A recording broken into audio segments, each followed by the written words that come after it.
Hello दोस्तों, स्वागत है आपका हमारे चैनल द स्टोरी स्टेशन में। दोस्तों, आपको हमारे चैनल पर ऐसी कहानियाँ सुनने को मिलेंगी जो सीधे आपके दिल तक जाएंगी।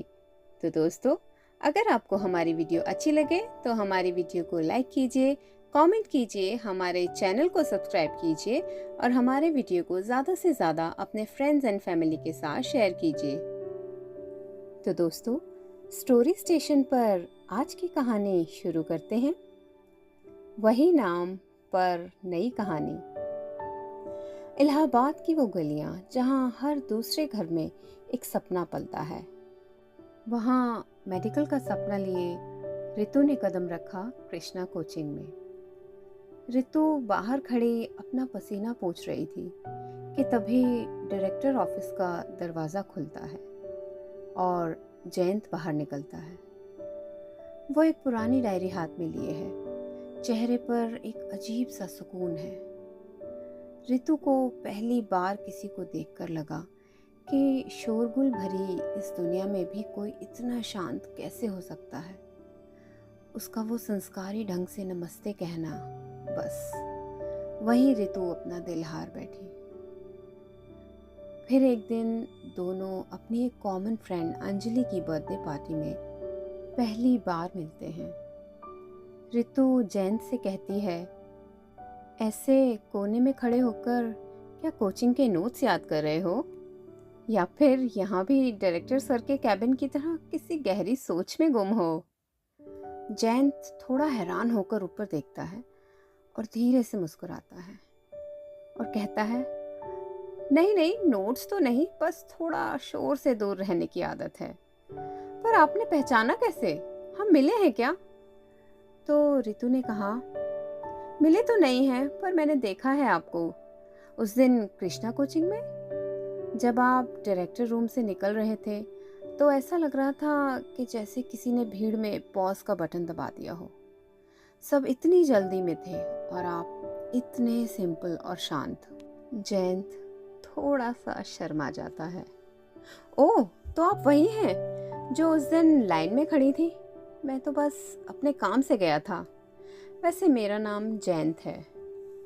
और रितु कहती है, मैं रितु, मेडिकल एस्पिरेंट, पर फिलहाल मैं आपके उस शांत रहने के राज की एस्पिरेंट हूँ।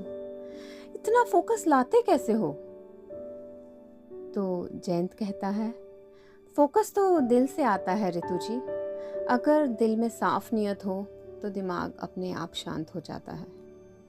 रितु को उसका वो इतना सलीके से उसका नाम लेना और साथ में जी लगाना, जिससे रितु को जयंत की सादगी से और भी ज़्यादा प्यार हो गया। उसने अपने मन में सोचा कि इलाहाबाद में तो उसने बहुत से लड़के देखे थे, पर जयंत जैसे संस्कार उसने किसी में नहीं देखे। फिर जयंत और रितु मिलने लगे और उनका प्यार दिन ब दिन बढ़ता गया। वो सिविल लाइंस की कॉफ़ी, वो संगम किनारे की शामें, जहाँ वो दोनों मिलकर अपनी आने वाली ज़िंदगी के सपने बुनते। और इसी तरह 5 साल बीत गए। फिर एक दिन रितु ने रोते हुए जयंत से कहा, जयंत, पापा ने कहीं और मेरा रिश्ता पक्का कर दिया है। मैंने उन्हें बहुत समझाया पर वो मान ही नहीं रहे हैं। जयंत रितु का हाथ थामते हुए कहता है, रितु देखो मेरी तरफ, हमने 5 साल साथ बिताए हैं। हर सुख दुख में हम साथ रहे हैं। अगर किस्मत हमें साथ रहने का मौका नहीं दे रही तो इसका मतलब ये तो नहीं कि हम एक दूसरे के दुश्मन बन जाएंगे। तो रितु रोते हुए कहती है, पर मैं किसी और की कैसे हो सकती हूँ जयंत? हमने साथ जीने मरने के सपने देखे हैं। तो जयंत कहता है, सपने टूट सकते हैं पर दोस्ती नहीं। प्रॉमिस करो मुझे कि तुम जहां भी रहोगी खुश रहोगी और हम हमेशा दोस्त बने रहेंगे। जब भी तुम्हें मेरी ज़रूरत होगी तो मैं सिर्फ एक फ़ोन कॉल की दूरी पर रहूँगा।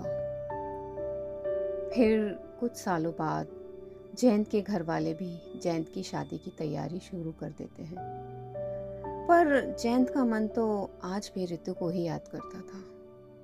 और फिर एक दिन जयंत उसके घर वाले और जयंत का एक दोस्त लड़की देखने जाते हैं।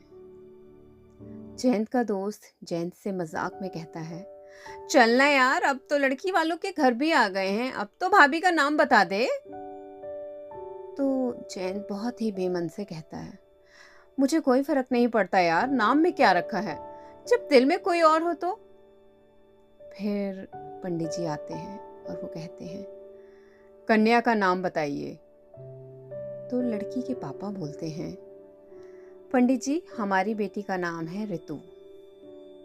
जयंत एकदम से चौंक जाता है। उसकी आंखों में वही पुरानी यादें घूमने लगती हैं। जयंत सोचने लगता है, मैंने कभी सपने में भी नहीं सोचा था कि किस्मत इतना बड़ा मजाक करेगी, या शायद ये मजाक नहीं बल्कि ईश्वर का इशारा है। मेरी ऋतु ने मुझसे कहा था कि वो मेरे साथ तो नहीं, पर उसका नाम तो सारी जिंदगी मेरी धड़कन बनकर साथ रहेगा।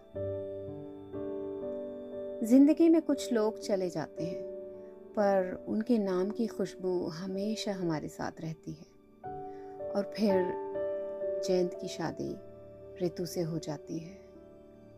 शादी के बाद जयंत अपनी पत्नी ऋतु को अपनी पुरानी यादों के बारे में सब कुछ सच सच बता देता है। उसकी पत्नी भी इस बात का सम्मान करती है और उधर ऋतु भी अपनी शादीशुदा जिंदगी में बहुत खुश है। और जयंत आज भी ऋतु का सबसे अच्छा दोस्त है। दोस्तों, मोहब्बत का मतलब सिर्फ हासिल करना नहीं होता। कभी कभी दो लोग अलग होकर भी एक दूसरे की रूह में बसे रहते हैं। जयंत की जिंदगी में एक ऋतु गई तो दूसरी आ गई, पर दोनों के बीच एक ही चीज कॉमन थी, एक सच्ची दोस्ती का वादा। तो दोस्तों, स्टोरी स्टेशन पर आज की कहानी बस इतनी। फिर मिलते हैं एक और नई कहानी में।